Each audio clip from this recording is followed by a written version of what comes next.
It's been such a very busy month for me in the reptile room.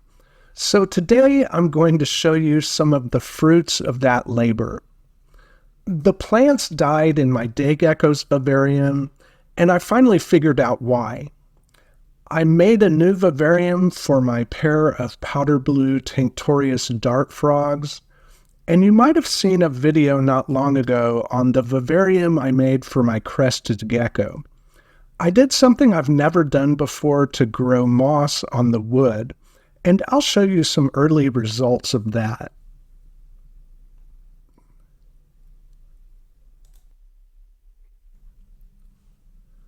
So when I first made this vivarium for my giant day gecko, Carl, I loved the way it looked. It's simple and beautiful at the same time, and Carl's been loving it. But over some time, all of the plants died, and that needed to be remedied. But overhauling this vivarium wasn't easy. Anyone who's cared for a Phelsuma grandis day gecko would know exactly what I mean. Carl often hangs out on the door of the enclosure, and when he's not there, he often comes around by the door if I start doing anything inside of the vivarium. Day geckos are so skittish and flighty, the slightest thing can make them bolt or go nuts. This made overhauling this vivarium a big challenge. I had to wait for moments when Carl was towards the back of the vivarium to do any of the work, so it definitely got done in steps and pieces. I use a mercury vapor bulb for his heat and UVB, and at first I thought the plants were being burned by the UVB. But after getting all of the moss out, I realized it was really my fault. The substrate in the back and around the plants was bone dry. I covered the bottom with some pretty thick pillow moss. The humidity level was always fairly high in here, so I just assumed the substrate was nice and damp. But pillow moss can absorb and hold so much water that even with a lot of misting, there wasn't enough water getting into the actual substrate. And that's my fault, but good to know. Eventually, I got all of the moss out, refreshed the substrate, and gave Carl some new plants. I replaced the Dieffenbachias with some parlor palms and put a Dracaena in here in the middle. I put in some sphagnum moss and threw around some magnolia leaves, and this is the end result of that. I think it's back to the look that I was originally going for, so I'm happy. Parlor palms grow pretty fast and tall, and they have plenty of room in this Zoomed skyscraper to do that. So I think when the fronds have time to grow and fan out between these big limbs, it should look pretty nice. Carl is probably the most beautiful animal in the reptile room, so I think he deserves an equally beautiful vivarium.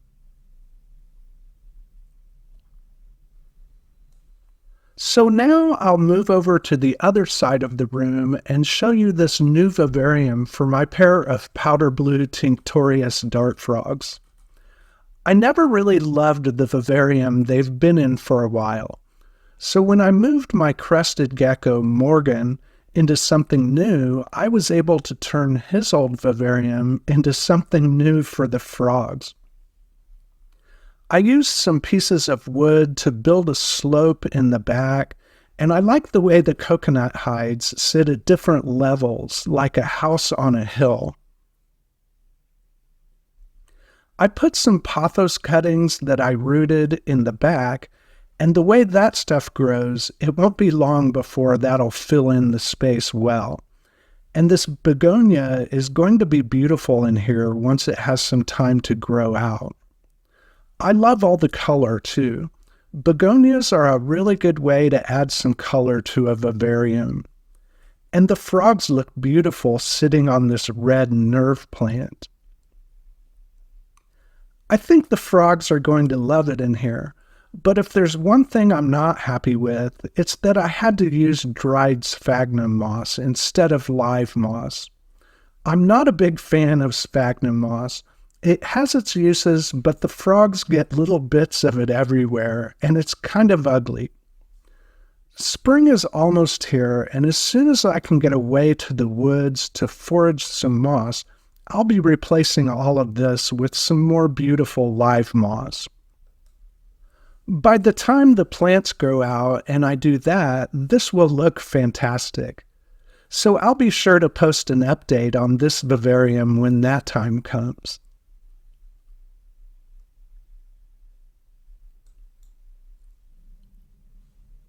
So I'll move on now to an update on the Crested Gecko Vivarium. If you didn't see the recent video where I built this vivarium, I'll put a link to it in the corner. At that time, I planted a North American pitcher plant in here, but decided that might not be a good idea. I think it would be safe for Morgan, but I'm not 100% sure. And either way, it seemed like such a delicate plant that Carl would have just trampled it to death. So I replaced that with some ZZ plants. Morgan's only been in here for a few days, and he's still acclimating to the change, but it won't take long for him to feel completely at home in here. He is absolutely crazy and does not tolerate being touched or handled, but I love him, and he's such a beautiful gecko. I'm really happy that he still has his tail, and when he's fired up like he is here, he looks amazing. The darker colors become like chocolate and almost black in some spots. You might have seen in that previous video that I painted the wood and the background with a mix of yogurt and chopped up moss. I wasn't sure if that would even work, but after giving it several weeks to cycle, I recently looked in and discovered little moss sproutlets all over the piece of wood. So it might take some time, and as long as I can keep the moss alive, I think the yogurt moss thing might actually work. Like the other two vivariums I showed you, this one has some room to grow out. I'm looking forward to the oak leaf creeping fig to make a carpet on the bottom and hopefully climb around some. And the Hoya vines will eventually go all over the place in here. And hopefully by then, all of this moss will be growing in too. So this is another vivarium that I'll be sure to do an update on in the future. After all, like Dr. Seuss says, it's not about what it is, it's about what it can become. I hope you enjoyed the video and maybe it gave you some inspiration for your own vivarium builds. I appreciate you giving me some of your time to share, and I'll see you in the next video.